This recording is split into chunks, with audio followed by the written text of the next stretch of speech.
An injustice does not cease being an injustice no matter how much you might dislike the victim of that injustice. It is time for a Michael Flynn update.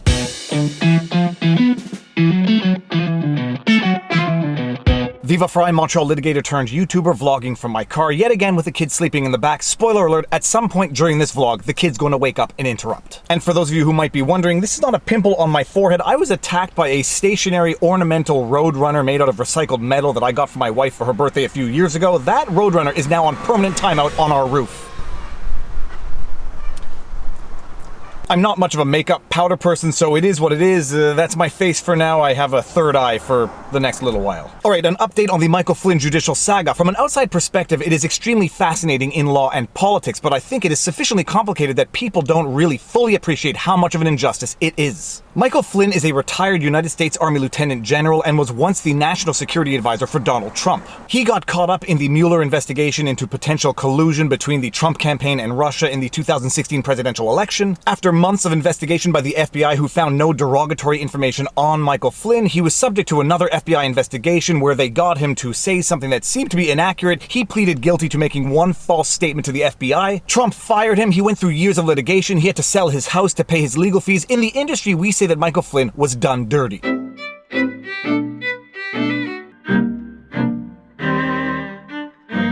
How dirty was Michael Flynn done? Well, the United States government just filed a motion to dismiss the charges against Michael Flynn, and I just did a vlog breaking that down in detail. I'm going to link that vlog right here. Give it a watch if you haven't seen it. It is mind-opening. The United States government determined that there were certain improprieties, to put it mildly, in the FBI's investigation into Michael Flynn, and the manner in which they sat him down in an interview got him to make some sort of false statement and plead guilty to that charge. On the basis of those improprieties, they made a motion to dismiss the charges against Michael Flynn, which typically should have been the end of the matter. Judges typically don't have much discretion in deciding whether or not to grant motions to dismiss the charges that are presented by the government. The United States government presents this motion to dismiss the charges to the presiding judge, who is one Judge Sullivan. What does Judge Sullivan do? This is where it gets mind-blowingly interesting. The judge unilaterally appoints an amicus curiae to oppose the government's motion to dismiss the charges. Amicus curiae is literally a friend of the court. The judge invites a friend of the court to oppose the uncontested motion by the government to drop the charges against Flynn. And if it weren't already interesting, this is where it gets really interesting. Let's read the judge's order. United States of America versus Michael T. Flynn.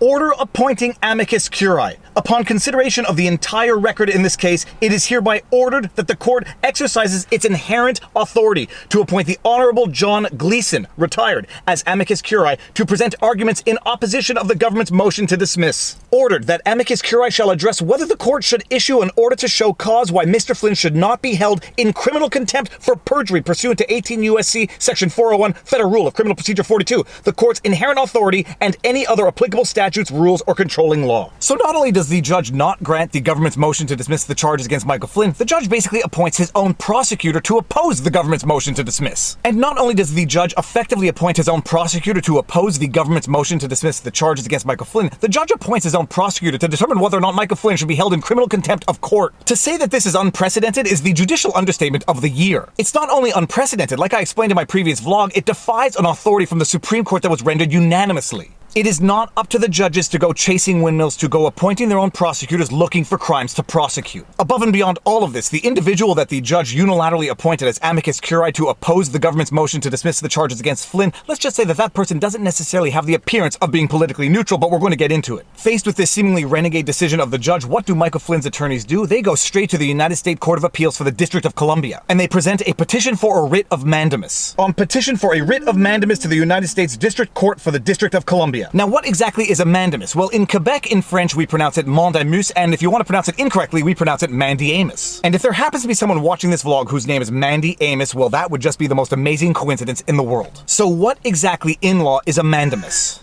Are you going? Going where? Inside. Yes, we are. I'll be back.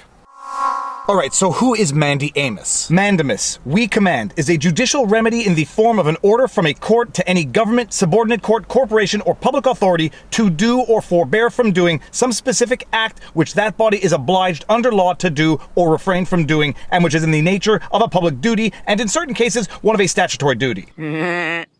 Duty. Michael Flynn's attorneys are petitioning the Court of Appeal to issue a mandamus compelling the judge to grant the motion to dismiss because the judge is legally required to grant the motion to dismiss. That is the essence of the petition. The petition itself is rather long. It repeats some of the facts that I went over in the vlog breaking down the government's motion to dismiss, so I'm not going to repeat those. I'm going to skip right to the interesting facts and highlight the most relevant allegations. On May 7, 2020, the United States Attorney for the District of Columbia acknowledged the government's long-standing failure to produce Brady evidence and the lack of a legitimate basis for what amounted to a charge fabricated against General Flynn, and the government moved to dismiss the information with prejudice in the interests of justice. On May 11, 2020, just 4 days later, a collection of former prosecutors, the Watergate Group, emailed the court, clerk, and counsel giving notice of intent to file a motion for leave to file an amicus brief. The defense promptly objected to allowing any amici before the district court acted. The court did not address the motion to dismiss that had been pending for 5 days. Instead, it issued a de facto call for amicus briefs by advising that, quote, at the appropriate time, the court will enter a scheduling order governing the submissions of any amicus curiae briefs. The following day, the court sua sponte entered an order appointing the Honorable Judge Gleeson, retired, sick, as amicus curiae to present arguments against the government's motion to dismiss. The district court has disregarded the constitutional imperative of a case and controversy and the separation of powers that invests the power to prosecute solely in the executive branch. This is the impact of the judge effectively appointing his own prosecutor. You have the separation of powers, and it is not up to the presiding judge to appoint his own prosecutor when the prosecutors have made a motion to dismiss the charges. The principle of party autonomy is particularly salient in criminal cases where the power to prosecute is assigned by the Constitution to the executive branch. Flynn's attorneys then cite the decision that just came down from the Supreme Court that reversed 9-0 similar conduct by a Court of Appeals judge. The district court has no authority to adopt the role of prosecutor or change the issues in the case by inviting or appointing amici to perform the investigation or prosecution that the court deems appropriate. Less than 2 weeks ago in Sinning Smith, the Supreme Court unanimously reversed a similar usurpation by the Ninth Circuit in an opinion authored by a venerable alumna of this court. And this, in the practice of law, is what we refer to as a judicial oh snap.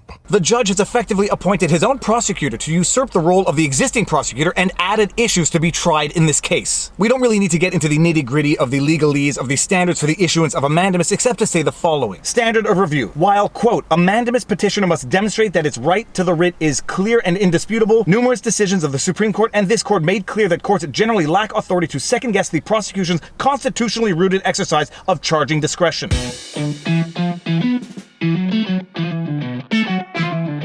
And here we are citing the precedent Fokker servers. The May 12, 2020 minute order establishes the court's intent to allow multiple additional amicus briefs. Quote, accordingly, at the appropriate time, the court will enter a scheduling order governing the submission of any amicus curiae briefs. As with its appointment of Mr. Gleeson as amicus, nothing of the sort is authorized by the district court rules or any other authority. It undermines the prerogative to decline prosecutions which, as the court held in Fokker servers, is the government's alone. And then citing Fokker servers again, the Constitution allocates primacy in criminal charging decisions to the executive branch. The executive's charging authority embraces decisions about whether to initiate charges, whom to prosecute, which charges to bring, and whether to dismiss charges once brought. It has long been settled that the judiciary generally lacks authority to second-guess those executive determinations, much less to impose its own charging preferences. The courts instead take the prosecution's charging decisions largely as a given and assume a more active role in administering adjudication of a defendant's guilt and determining the appropriate sentence. Fokker servers, 818 F3D at 737, emphasis added. Later in its opinion, the court observed, quote, in vacating the district court order, we have no occasion to disagree or agree with the court's concerns about the government's charging decisions in this case. Rather, the fundamental point is that those determinations are for the executive, not the courts, to make. Fokker, out. And I'm feeling it now, Judge Sullivan is going to have some explaining to do. I touched on it in my previous vlog and earlier on in this vlog, but what of the individual that the court appointed as the friend of the court to oppose the government's motion to dismiss the charges? The adverse effect will be exacerbated by the fact that the person the district court appointed to, quote, present arguments in opposition to the government's motion to dismiss and to, quote, address whether the court should issue an order to show cause why General Flynn should not be held in criminal contempt for perjury, had just published an opinion piece excoriating the Department of Justice motion to dismiss as, quote, smacking of impropriety, of attempting to make the court, quote, a party to corruption, and of, quote, reeking of improper political influence. Those are the political and ideological leanings of the individual the judge unilaterally appointed as prosecutor to the case and to determine whether or not other charges should be pursued. Judge has got some explaining to do. The district judge's orders reveal his plan to continue the case indefinitely, rubbing salt in General Flynn's open wound from the government's misconduct and threatening him with criminal contempt. Petitioner has no alternative avenue of relief. His right to relief is, quote, clear and indisputable, and in these extraordinary circumstances, issuance of the writ is not just appropriate, it follows, quote, as a matter of course. Flynn's attorneys are not only seeking a mandamus ordering that the government's motion to dismiss be granted, they are also seeking that this case be reassigned to another district judge. The district judge's manifest confusion about the facts of this case, accusing General Flynn of treason and having, quote, sold out his country, and his punitive intentions are well documented. These are statements that were made by the very judge who just appointed his own prosecutor to continue the case because the government made a motion to drop the charges against Michael Flynn. Nor was this the end of the matter. The district judge's latest actions, failing to grant the government's motion to dismiss, appointing a biased and highly political amicus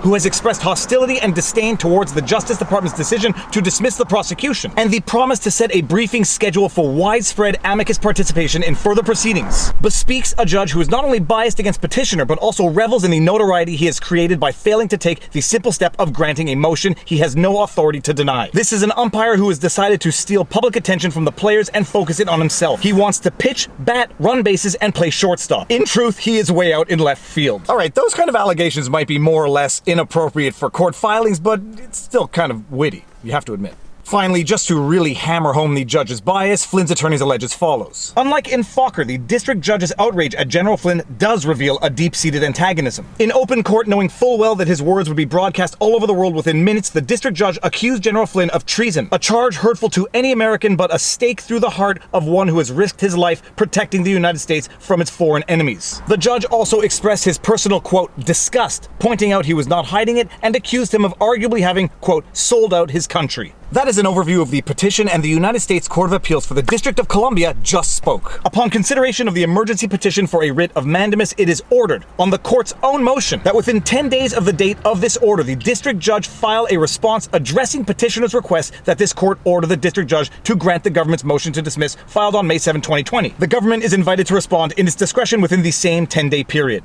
What does this indicate to me? Well, there is still nonetheless respect, fraternity, and a code among judges. This indicates to me that the Court of Appeal is about to spank Judge Sullivan. But before they spank him, they are giving him the opportunity to explain himself or do something to undo what he has already done. So I hope this helps everybody understand what is going on with the Flynn situation. It is effectively a soap opera of the legal world. There is either going to be a very sharp U-turn, a recusal, or there's going to be a judicial spanking coming down from the Court of Appeals. And with that said, if you like my videos and you like my content, please be sure to like, share, subscribe, hit the notification bell, drop a comment in the comment section below because it feeds the algorithm. If you want to support the channel, all of the merch links are in the pinned comment. We've got merch and PayPal and Subscribestar and all the other methods of supporting the channel. But above all else, take care of yourselves, stay safe, stay healthy, get outside, get some exercise, get some fresh air, and now you know your vlog. Peace out. Booyah!